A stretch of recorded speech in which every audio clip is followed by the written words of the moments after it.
I had a couple, he told me I deal drugs. She thinks I've got this other job, you know? And I said, look, I'm not going to play Dr. Malfi to your Tony Soprano.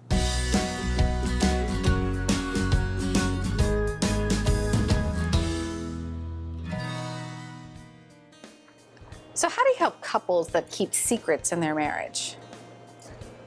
Secrets are very bad. They're bad for the person who's on the inside of the secret living with it, and they're bad for the person who's on the outside.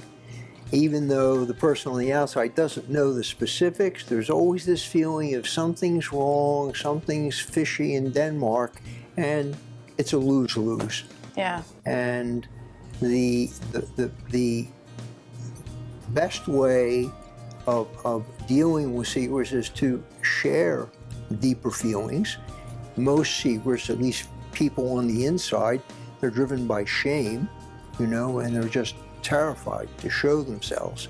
And so as a therapist, as a counselor, you try to encourage a sense of safety and to draw the person on the inside of the secret out, and also to encourage the person on the outside to just be with that person and just to listen to them and to validate and empathize, you know.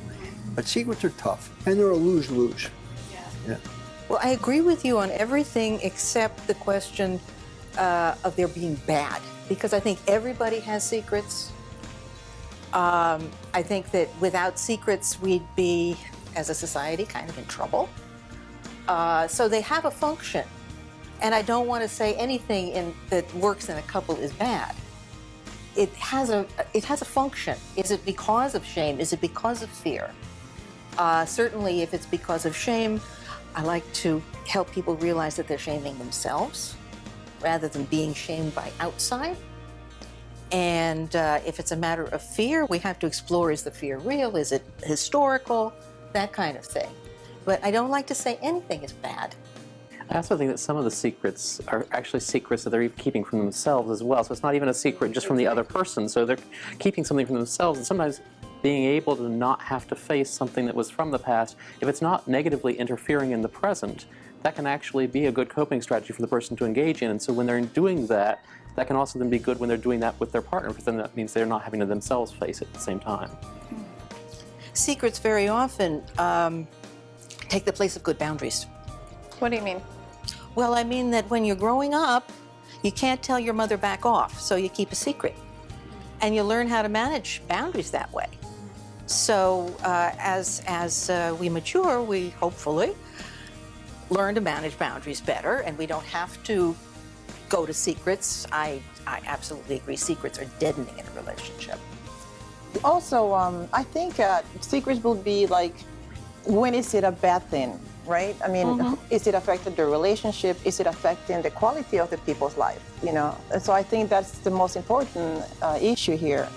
It's especially something ethical too. What if somebody, the secret is that he's engaging in, say, illicit sex, and he contracted AIDS. And that has been very prominent now in the last 15 years. So what do you do with that secret? So it's, you know, it's undermining his health, his mental health, and it's coming across in the family. Now the wife doesn't know why he's not touching her anymore. So what do you do with a secret? It's not that simple, you know? I've got one. I had a couple. He told me I deal drugs. She thinks I've got this other job, you know?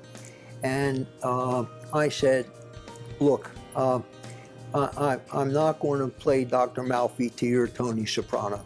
You know, I can't do this. You've got to tell her, because I can't work with that, you know? So it sounds like secrets in a marriage is a tough thing for a couples counselor to deal with. It sounds like you play a lot of important roles in helping people figure out how they unpack a secret, how they share it with their spouse, and hopefully how they get to the other side of the secret.